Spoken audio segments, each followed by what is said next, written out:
On a cold Virginia morning in 1831, a man who was legally considered property stood barefoot on frozen earth and realized something terrifyingly simple. The law could own his body, but it could not reach the thoughts already moving inside his mind. That quiet realization, unrecorded, unnamed, and punishable by death, was the first step of a journey that would cross plantations, rivers, prisons, battlefields, and finally the conscience of a nation that claimed liberty while denying it to millions. In the early decades of the 19th century, America was expanding with the confidence of a young empire. New roads cut through forests, cotton fields spread like a green tide across the South, and the language of freedom echoed from courthouses and newspapers. Yet beneath this noise of progress lived a system built on silence. Enslaved people were not expected to speak in ways that mattered. Their voices were counted in ledgers, not listened to in public. Their lives were measured in labor, not in years. The man standing on that frozen ground was called Samuel by the people who owned him. He had no last name that the law recognized. He was 27 years old, though no document confirmed it. His mother had told him his age once, quietly, as they shelled corn by firelight, her fingers moving fast, as if time itself were watching. She had been sold away when Samuel was 12. That memory, her hand gripping his wrist, her voice steady despite her shaking, never loosened its hold on him.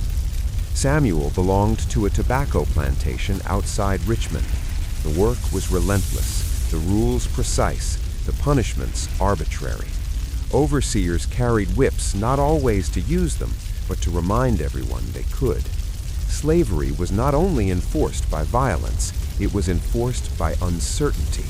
No enslaved person ever truly knew what tomorrow would bring: sale, separation, punishment, or simply more of the same grinding labor. But Samuel could read. That fact alone made his existence dangerous. He had learned in fragments, stolen moments, a discarded newspaper used to wrap tools, a Bible verse traced with a finger by a poor white child whose family lived near the plantation, letters copied in dirt behind the quarters, erased before dawn. Reading did not come to him as a gift. It came as a hunger. Words revealed a world larger than the fences, a world where ideas traveled freely, even when people could not.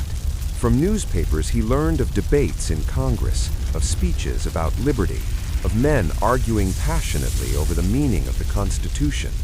He learned that some Americans called slavery a necessary evil, others a positive good, and a growing minority a moral crime. None of those men had ever asked him what slavery meant. From the Bible, he learned that freedom was not merely political, it was spiritual, internal, stubborn. Stories of Exodus struck him with particular force: a people enslaved, a demand made to power, a journey through danger toward an uncertain promise. He did not see Moses as a miracle worker. He saw him as someone who dared to speak. By 1831, fear was thick in Virginia. Nat Turner's rebellion had shaken the South. White militias patrolled roads. Laws tightened. Literacy among enslaved people was now considered an existential threat. Any sign of resistance, even imagined, was punished swiftly. Samuel understood this fear intimately. He also understood something else. Fear revealed weakness. He did not plan to rebel with weapons. He planned to escape with time. The Underground Railroad was not a railroad and rarely underground. It was a fragile, dangerous network of people, black and white, who chose conscience over law. Samuel had heard whispers of it for years, always vague, always risky. Directions disguised as hymns, safe houses known only by reputation, codes embedded in ordinary speech. One wrong question could lead to torture or death. His chance came not by bravery, but by grief. In the summer of 1832, Samuel's younger sister Ruth fell ill. She was 14. Fever took her quickly. The plantation owner allowed Samuel to sit with her only because he was strong enough to work double shifts afterward. On the third night, Ruth whispered something that changed everything. "They're going to sell me," she said. Samuel knew it was possible. Sick slaves were often sold cheaply to traders who specialized in extracting labor until death. He also knew he had no legal power to stop it. Ruth died before dawn. Samuel did not cry at first. He felt something harder settle into place. Grief had turned into clarity. Staying meant watching everyone he loved disappear one by one. Leaving meant danger, but danger at least allowed choice. He waited 6 months. Escape was not an impulsive act. It was logistics. Food stolen in small amounts, shoes hidden and repaired, knowledge gathered carefully. Samuel memorized the North Star's position across seasons. He learned which roads were patrolled, which rivers froze, which towns were hostile. In February 1833, he left. He did not run immediately. That was a mistake many made. He walked slowly, like a man on an errand. He followed roads at first, then cut through forests. At night, he moved. During the day, he hid. Hunger became constant. Cold became intimate. Every sound felt like pursuit. On the fourth night, he reached the James River. It was partially frozen. Crossing it meant death if he fell through, capture if he waited. He crawled, distributing his weight, breath shallow, fingers numb. Halfway across, ice cracked beneath him. The sound echoed like a gunshot.